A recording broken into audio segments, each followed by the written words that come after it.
Thank you very much.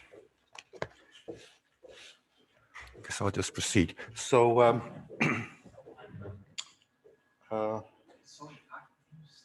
oh, I'm sorry. Okay, sorry. Is it all right now? Okay.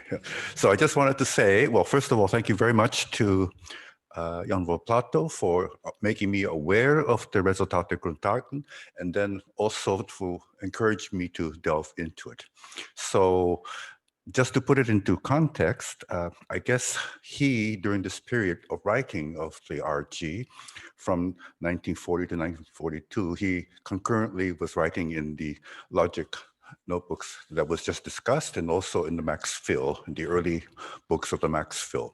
So he's doing a lot of work, and there's a lot of logic and so forth being done, but the RG is distinguished by having finished proofs, and 80% of them in set theory.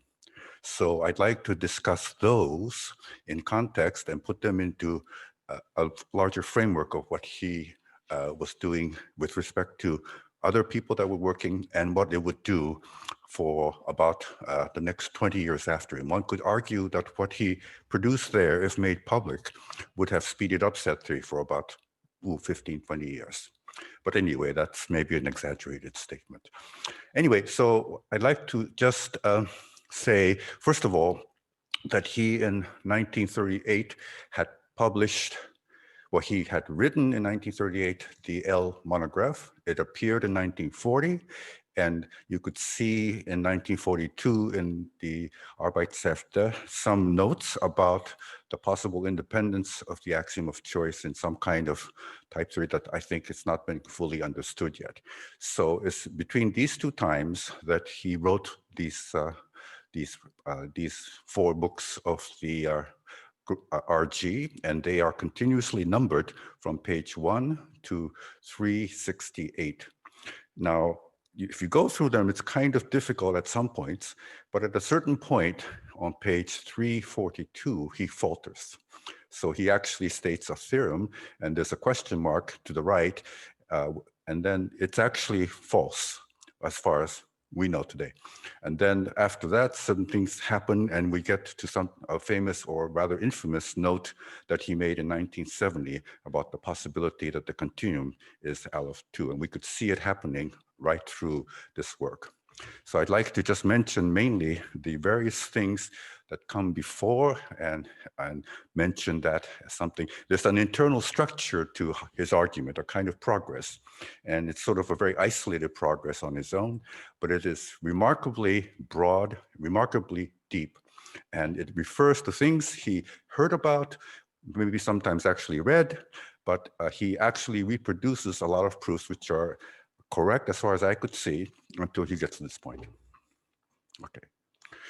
So the first remark, well, he has other things he does first. First of all, at the very beginning, he writes down a few things that we think now are jejun. That is to say, the projective sets are geometric operations, but they're actually can be written in terms of so-called logical symbols. He talks about Borel sets as really talking about unions, intersections, and countable as really talking about number quantifiers.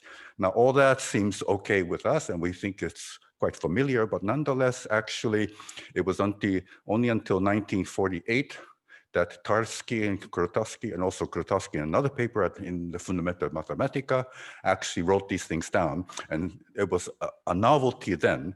And they wrote about the complexity of, for example, the Banach set of continuous functions, which are nowhere differentiable. They could classify. We could do it trivially, but the fact that you could turn to logical symbols for the analysis of mathematics was, in fact, quite novel. But anyway, he does that just on the side. And then on page 7, there's an eye-catching remark. The problem of giving a decision procedure for whether phi is satisfiable in a finite domain is not solvable. And that's Trachtenberg's 1950 theorem, and it's the start of finite model theory. So it's actually quite interesting that he had to make a kind of conceptual leap from the fact that the validity for all in first order logic, the valid formulas, those that are true in all structures, is RE from his completeness theorem, actually. But the validity in the sense of for all finite structures is not RE. So he has to make it, why should it be harder to do the latter than the former? He had to make some kind of leap there, and there's only one sentence there that's given. And nowadays, of course, it's proved more directly in terms of coding some element of computability, Turing computability, and giving proofs along those lines. Anyway, that's just, it's not quite set theory, but it's quite eye-catching. Then he proves, let me quote, from the proposition P, there exists no cardinal number between alpha and 2 to the alpha for arbitrary alpha, of course, infinite, from the axiom, follows the axiom of choice in the most general form. So he actually proves that the generalized continuum hypothesis implies the axiom of choice. And this is first given without, only announced in Lindenbaum-Tarski. They announced a series of proofs, results, none of them proved.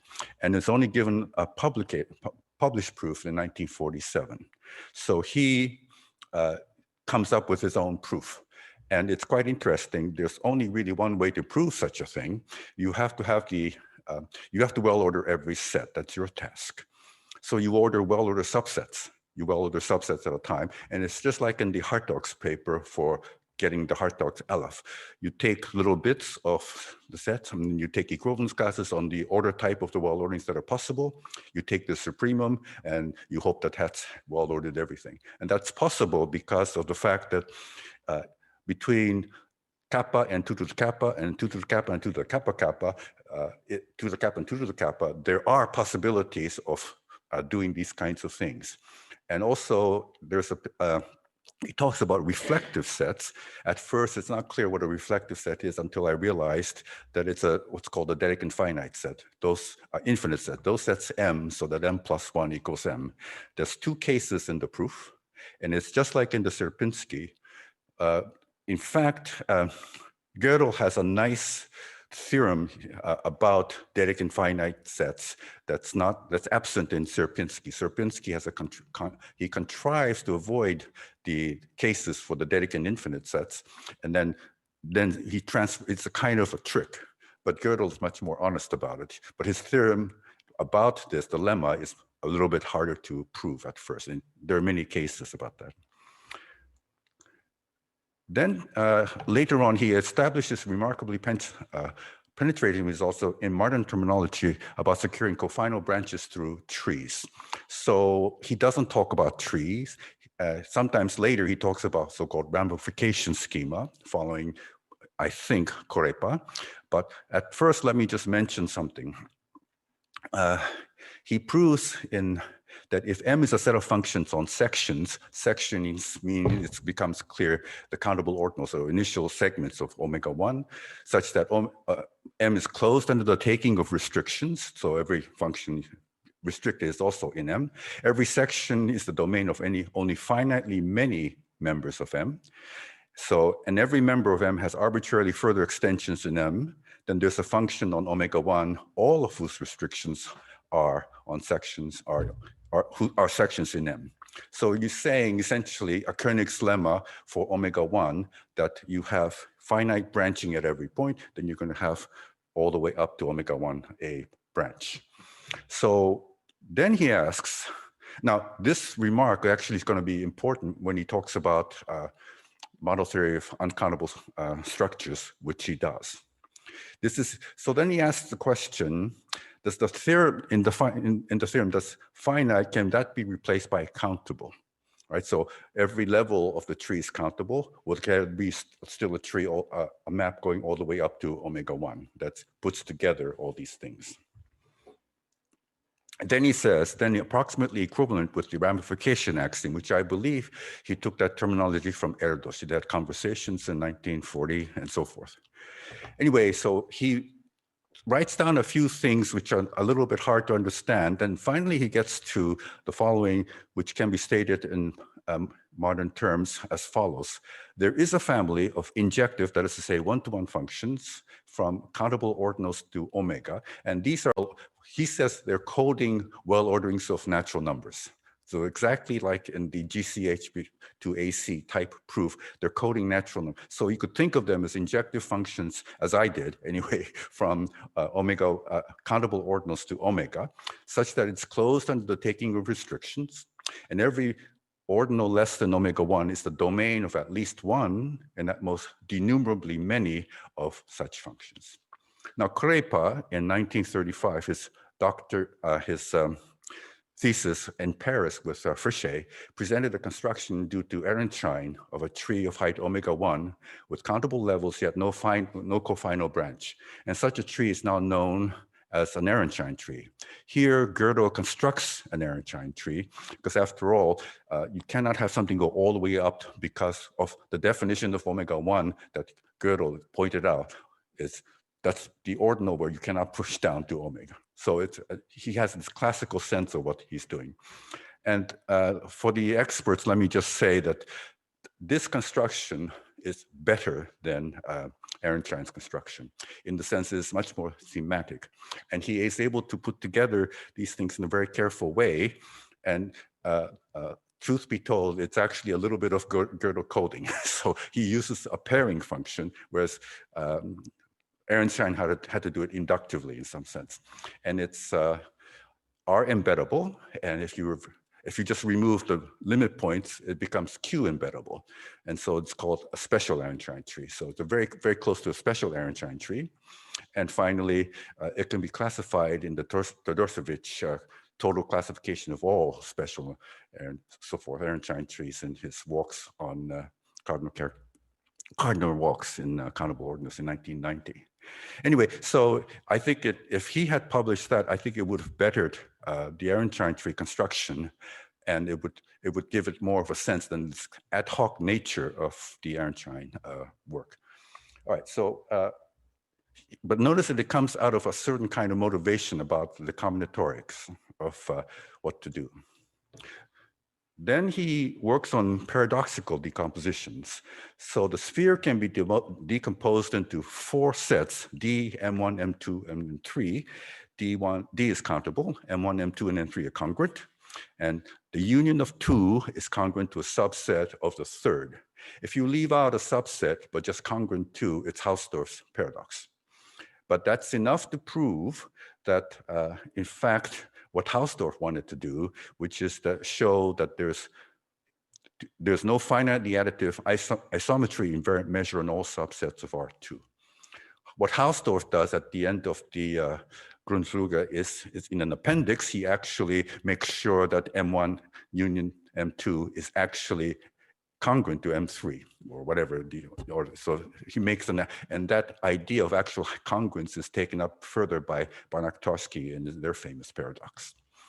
Okay, but anyway, Gödel's simpler construction suffices to achieve Hausdorff's stated objective. I think, of course, he would have known that appendix, but I don't know how to place this, but it's an exercise in trying to do something which meets something more I don't know how to place it, but it's certainly a very nice and much simpler exercise than what Hausdorff does. Though, of course, they both do the same sort of thing. Essentially, you take a group of rotations, you take equivalence classes from orbits. The D is certain poles that occur that you have to avoid later on, as Banach-Tarski does, and then you have to do something about the rotations and make them sort of fit in. So it's pretty much the same as, so I think he knew about that, but somehow it made it simpler to state it this way. Then he briefly sketches the relative consistency of the axiom of choice with having a non-constructible set. It becomes evident that he's beginning with a non-constructible set A, and then he's imposing the constructive scheme of his L hierarchy book. And then he's building on what's now called, what's called the constructible closure. And it occurs, the same construction almost literally is in the Schoenfeld paper of 1959, 20 years later. And also the relative constructorship of the closure is in Heinel's constructible closure and also constructive relative to a predicate L of A. There is this distinction between whether the axiom of choice should hold, and he actually says at some point, if A were taken to be the set of natural numbers, then the axiom of choice would still hold. But we now know that things like L of R, you don't have the axiom of choice holding unless the set you're generating from is is well orderable. Okay, when did I start? 50 minutes ago. Okay, good. All right. Then he defines, he pursues what's now called pointwise definability. So he says, and this I quote, there exists countable realizations of set theory with or without the axiom of choice, in which every set can be defined by a propositional function, in which and the function contains no constants, no other than the logical constants, right? All the logical symbols. In the proof, he starts with a model of the constructible universe, simply considers a set of those things in the model definable without parameters. So these are just the pointwise definable sets. And then, of course, n is clearly countable. And because there's a definable well-ordering of the universe providing these witnesses for existential quantifiers, n is an elementary substructure of M. Now, all these moves are kind of easy to do once you're given sort of like the Tarski words, Tarski vault words of models and elementary substructure and all that. So it might seem rather jejune, but actually there's something to it, because he actually does it in 1940 and he kind of intuits it almost directly in some sense. Later on, Shepardson would have this result, but he relied on the Löwenheim-Skolem theorem to bring something down. And Cohen, in his very first paper in set theory, he gave a model through the Skolem-Hall construction. What Gödel does is he simply defines the model, and it's really the minimal model of set theory of all possible transitive membership models. And it's quite remarkable that he just defines it, and there it is. And there are these two papers that go into some laborious detail about these things. Well, at least the Shepardson. Part of the problem, of course, with Shepardson is that Gödel presented L in such a terrible way of this hierarchy of level by level by level that people couldn't fathom it for quite at least a decade or so. Anyway, going back to that rather interesting tree argument or branch argument, he now talks about uncountable languages in these pages. And he sketches what's called a Skolemian axiom system as a set of axioms in the first order language with arbitrarily many predicate symbols.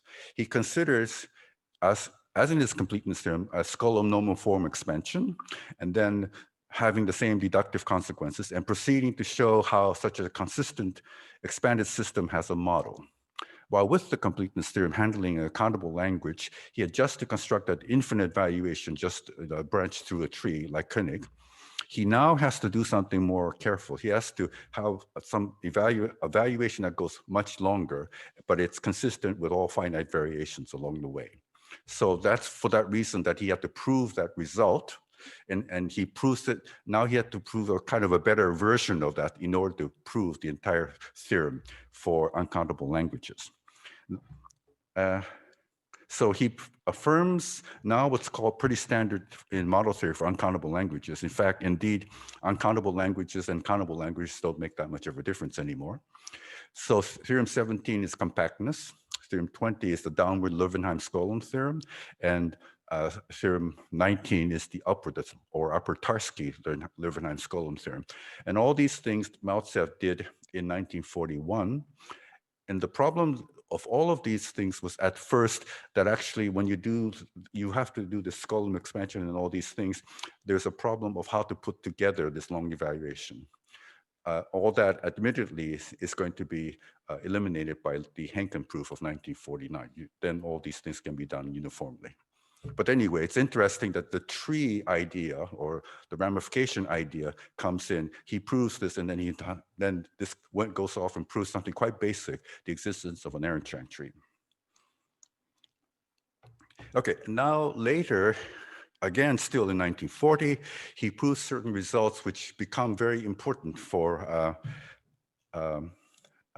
calculus, the partition calculus of Erdestradal later.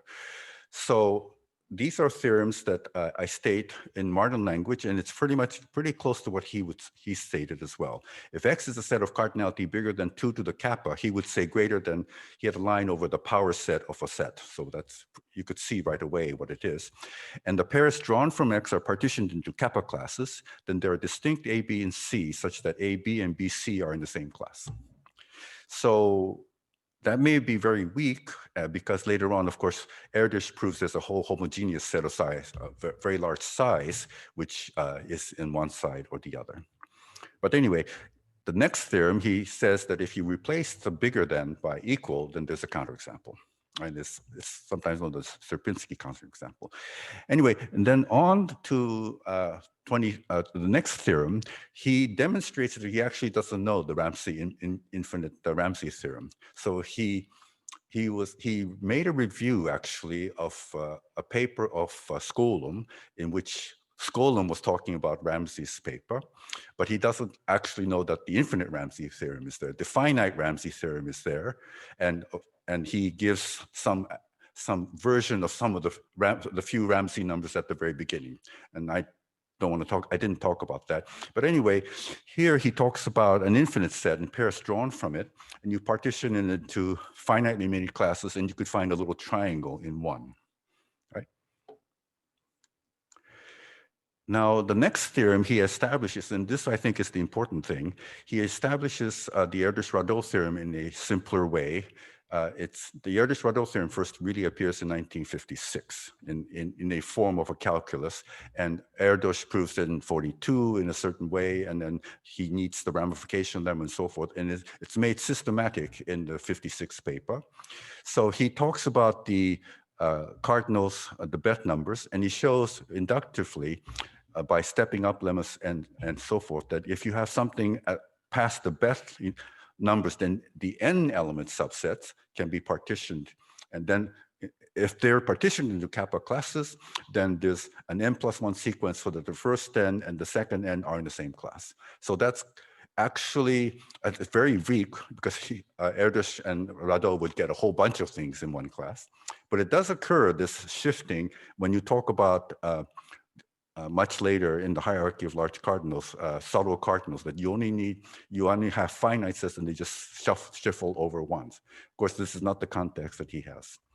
Then he proves that once again that with less than replaced by equal and kappa equals L of 0, you have a counterexample. So what he does is everything is pretty much like the Erdős-Radal theorem with negative and positive stepping up lemmas. So he gets the best possible results. The only thing he doesn't get is the full homogeneity of the set. There's a sort of very weak homogeneity of the set in these two cases. So he does, it's quite impressive that he is able just to get the structure of things, and then that's enough to talk about the higher transfinite of the Bethe numbers. Then he talks very briefly, it's more just a small remark actually, that ZFC is not finitely axiomatizable. And it's sometimes accredited to Montague, and it's accredited to the Montague-Levy ZF refraction principle, 1960, 20 years later. And really, just the remark here is that the reflection principle is implicit in the 1946 Princeton Centennial remarks, and then it appears really in the proof of the GCH in L. So he's quite aware of these things. He's now able to apply it to talk about set theory in general. But it's also interesting that it was regarded as a big deal when it was shown in the late 50s. Sussland's problem. Here he discusses ordered sets and equivalent formulations of Sussland's problem. He terms it conjecture. So he starts, he has three parts. He starts with his one of the formulation of in Sierpinski's book, 1928, the Hypothèse du continu.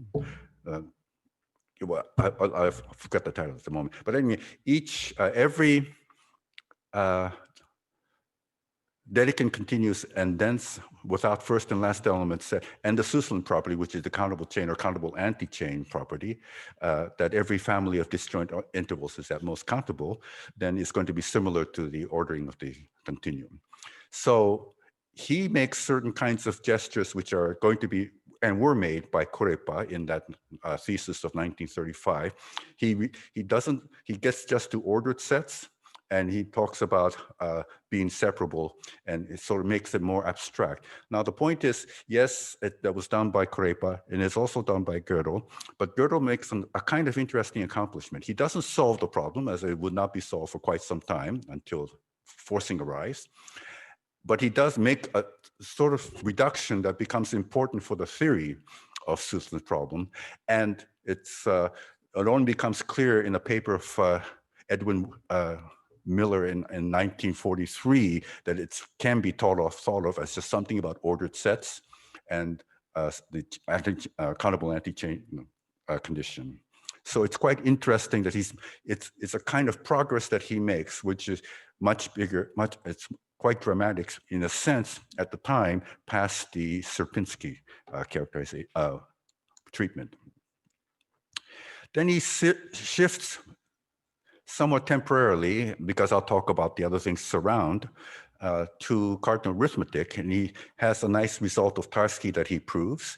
But more importantly, he's able to talk about cardinal exponentiation as given by the Gimel function. So Gimel of alpha is Aleph alpha to the cofinality of alpha or Aleph alpha. And that function is enough to prove to give you every element of cardinal exponentiation for transfinite cardinals. So it's interesting because in the Arbeitshefte and so forth, he goes, there's many, many pages of cardinal arithmetic, but this is the one thing that you really have to know. You have to know that function primordially, and then all the other calculations of cardinal explanations occur. And that is known and stated in Cantor's continuum problem of 1948. And also, Bukowski in 1965, to which this result is often credited, gives a full treatment. It takes about 15, 20 pages to understand his work. But it's all there it's in sketch in Gödel's work. Okay, so now I think we come to something which is coherent in some way, as you might think of it like this, that first in work of logic, there's Russell and Hilbert, and he's doing something in dialectical engagement with those. Now he's going back to Cantor and to Hausdorff and talking about certain kinds of things for which he's going to work towards with the continuum problem. So here in 1970, he will produce two ill-fated handwritten notes, some considerations leading to the probable conclusion that the true power of the continuum is Aleph 2, and a proof, and this is now contradicting that, a proof of Cantor's continuum hypothesis with a highly plausible axiom about orders of growth. So he will work on this now. He will essentially put it aside, except he will make a better axiomatization in these two papers. So he will not come back to this until much later. So let me just mention its beginnings. In fact, du Bois-Reymond, before Cantor in 1870 or so, talked about orders of growth. And Hausdorff considered functions from the natural numbers into the positive reals, partially ordered by eventual domination. So f is less than g if f of n is less than g of n for all but finitely many n. He called such things pantachi after du Bois-Reymond, and a pantachi is a family of such functions linearly ordered by eventual domination, and he called a pantachi a kappa scale if it is well ordered by eventual domination, and moreover, it's cofinal. So every f, which is a function from the natural numbers to the positive reals, there's a g in the pantachi such that g dominates it. So it's like a scale, and he's going to use that scale later. It turns out in the history of mathematics in 1936, it's definitely put into it's really equivalent to having a function from omega to omega, or at least in terms of domination. And when you do that, you get to already, Hausdorff explicitly gives something called the omega-1 gap, which is in ZSC known to be absolute. You cannot destroy this gap unless you destroy some cardinality or make something collapse the cardinality. So now he draws conclusions for having an omega-1 scale. And incidentally, the reals for him are the reals for a while. Then about 1930, Lucien and Sierpinski talk about the canonical domain. And in descriptive set theory, it becomes better and better to use the bare space. And he realizes this. So there's a kind of ambiguity. after a while, he actually is using bare spaces. Sometimes he gives lip service to, oh, well, I have to do this and do this. But he's actually, so it was very puzzling until one realizes he's going into functions from omega to omega and talking about its topology rather than the one that starts off with the reals and its traditional topology. That was the situation also in the Suslin issue. Okay, so here he proves something which is nice. If there's so now he's, instead of the continuum hypothesis, he's taking just these functions from omega 1 to omega 1, and there's omega 1 of them in order. Well, and then every function from omega 1 to omega 1 is dominated by one of those. So it's the continuum hypothesis gives that trivially, but he's doing it, he's talking about the structure of functions, and eventually he's going to try to avoid the continuum hypothesis, or at least say something which is more germane about the real numbers.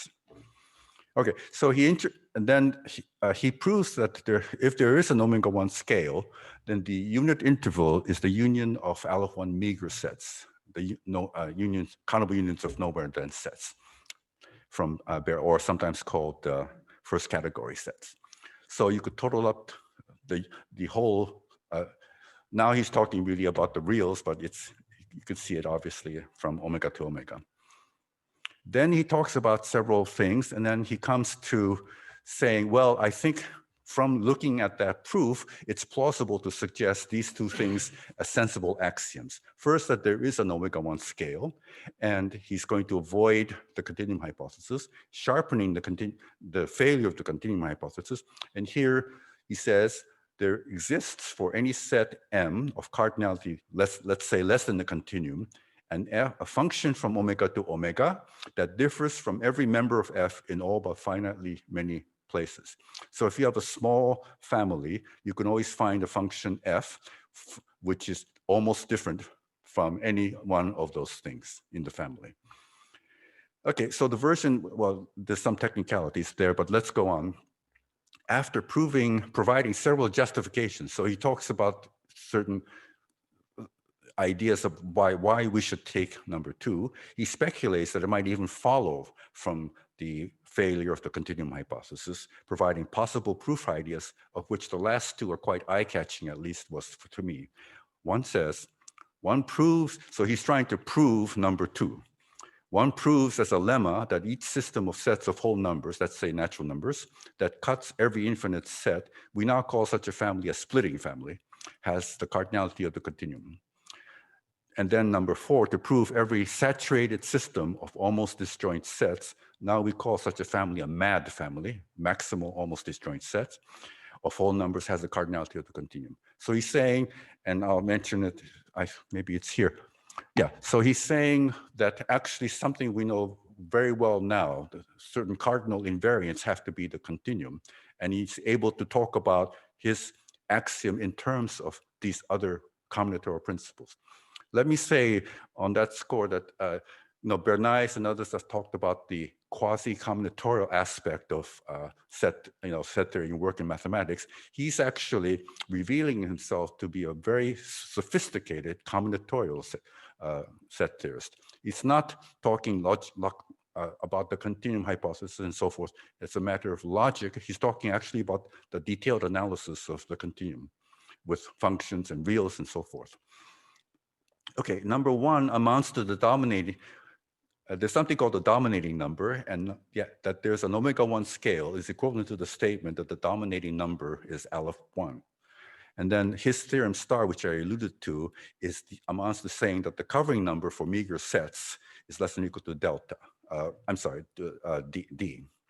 And number 2, let me just simply say, let F be maximal for infinite agreement if for any little f should have been F, for any f there is a G in big F such that F and G agree infinitely many times.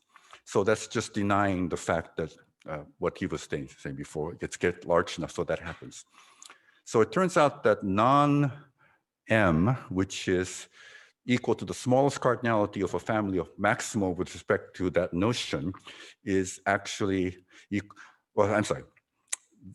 what I stated temporarily is what from Gödel, and it's exactly according to a theorem that we now know equal to the smallest cardinality of any family maximal for almost infinite, maximal for infinite agreement. I'm sorry, I said that wrong, but anyway. So non-M is the smallest number, the size of a smallest non-meager set. So one has exactly this result that now you could talk about his work in this way, that you have his number 3 proof idea is what's called the splitting number is less than or equal to non-M, and what's called the almost disjoint number is also has a similar involvement. And these two things are actually quite interesting because they were never thought of as something to worry about until the first David Booth in the paper of 1974, and Stephen Heckler, the paper of 1972 in the post-Cohen era, talked about these things. So they were never used as combinatorial principles to modulate and articulate the continuum and to solve problems about the continuum. Okay, then he lays out a lot of consequences of his axioms and several of these other things. And then he, at a certain point, he continues to explore consequences of having an omega-1 scale, a long Aleph-1 sequence of things that possibly without the continuum hypothesis, measure up things along the scale. And now he does it for null sets. Lebesgue measures 0 sets. He says of the theorem with a probability that if there's an omega-1 scale, then the unit interval is the union of Aleph-1 null sets before he had Aleph-1 meager sets, which is true. So however, this implication corresponds to cov n, which is the covering number for n, is less than or equal to the dominating number, where it's defined as the smallest number on the family of null sets, the smallest cardinality of any family of null sets whose union is all the reals. So it is now known that it's possible to have the covering number for the null ideal strictly larger than the dominating ideal. So he had to be wrong. And I could check that because I could look at the Shikon diagram and so forth. We have this technology, we could just look it up now that this cannot be. But I could cite these models in the Bartoszewski Yudo book that shows that this could not be. So I didn't further investigate the proof because it was too hard for me to understand. Then he provides refinements of this alleged theorem. And with that, so they're also wrong from our point of view. With that, he posits more scales and eventually draws the conclusion from every refinement, from each refinement, that the continuum is at most Aleph-2. So we actually see exactly the gist of Gödel's 1970 ill-fated notes. So Brendle, Larson, and Todorcevich, it should be 2005, eventually showed that Gödel's argument for the two refinements can be salvaged if strong hypotheses are made to draw the conclusion that the continuum is Aleph-2. And you could see exactly where it's in those two theorems about null sets that he's gone awry. And the reason there is that with null sets, he always thought about null sets in the plane. So there's like a Fubini axiom going this way and going this way. And he thought that it would work out. The Fubini type axiom does not work out and leads to certain kinds of matrix issues that if you set properly, as done in the triple paper, it does work out. So exactly there, you see the proof that he purports to be correct is not correct, but you could see it actually working out, and you could see the matrix there as far as one can tell. Okay, so what I'd like to do is get to the last few pages where he actually proves the independence of the continuum hypothesis. So it's kind of valedictory in its marshalling of terrain explored up to then, and remarkably prescient of its anticipation of the next methodological advance to occur in set theory over 2 decades later with Cohen, of course. So I quote the entire passage of 3 paragraphs. Proof of independence. One begins with a countable model enumerated in a determinate way, and more precisely one that is, an initial piece that represents the constructible sets. So he's going to start with the countable transitive model of set theory, which is an initial segment of L.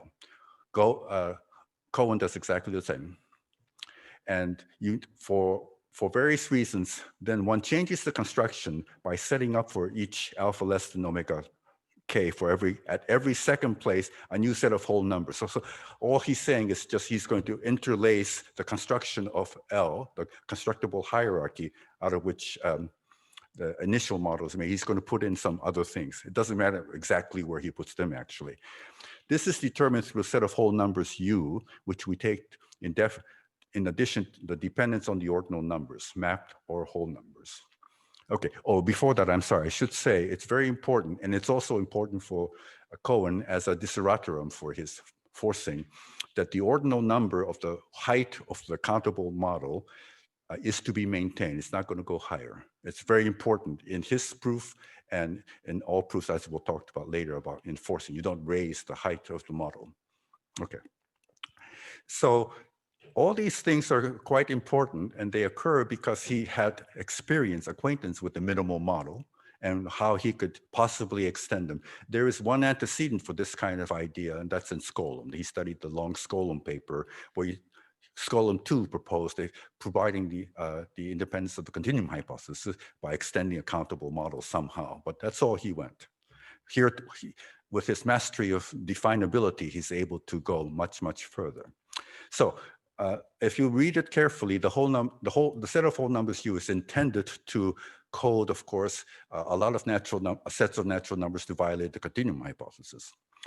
So each set that he's going to weave in is going to be dependent on U as a parameter. So it's going to be definable. These are what he would call propositional functions, and they're all things definable from U, as in his relative constructibility that he had already discussed. And the operations that are contained in FV have a countable character, which is true because the whole model is countable from the outside, so that F beta at U as a parameter is a Baire function to be shown. And he says, well, it's going to be shown by induction on beta. Therefore, it will be continuous up to a set of first category. So he actually means Baire function of the first class, where every function of that class is continuous up to a first category. One chooses U to be a point of continuity for all of F of beta. So it has to be, these are continuous up to a certain point, but he wants U to be an actual point of continuity for all of F beta.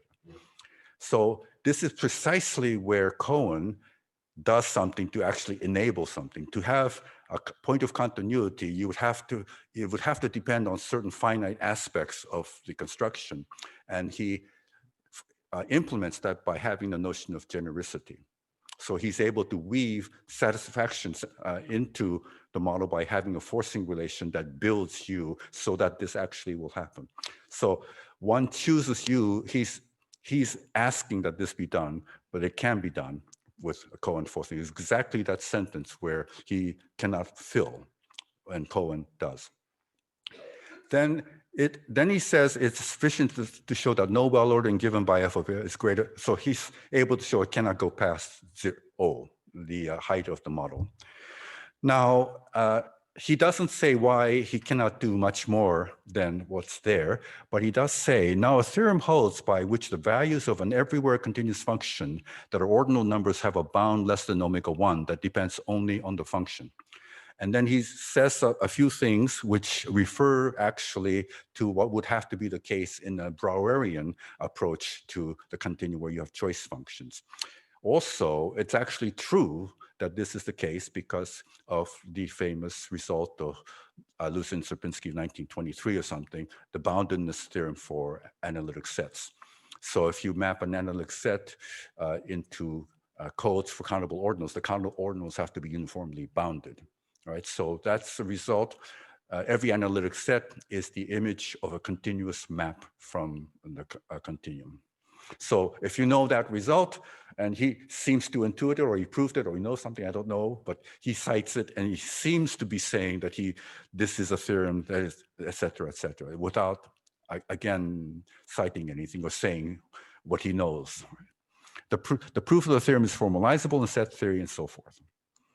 Finally, and this is something that people with forcing would know, to take into account the replacement axiom and also the power set axiom in the new model, one must use the fact that if quantifier is used for the definition of M extend up to a section, an initial segment of O, the height of the model, then the resulting has a mapping of the set into O. So it's sort of saying that the replacement axiom is limited, and you prove it in the way that and he says even there, you need double orderings because you need to code the set and in the name of the set, which is what happens in the proof of replacement axiom. And also the power set is a similar thing.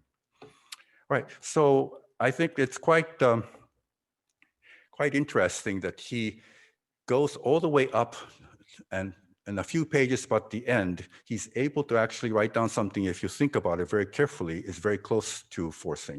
Of course, he doesn't have it, or I suppose he would have announced it, but he didn't announce any of these things anyway, so I don't know how one should take these results. So at this point, one could see that another interpretation of this painting is he's actually looking further away, and he will eventually see that 20 years, 25 years from now, that it will be all possible at this level. So thank you very much.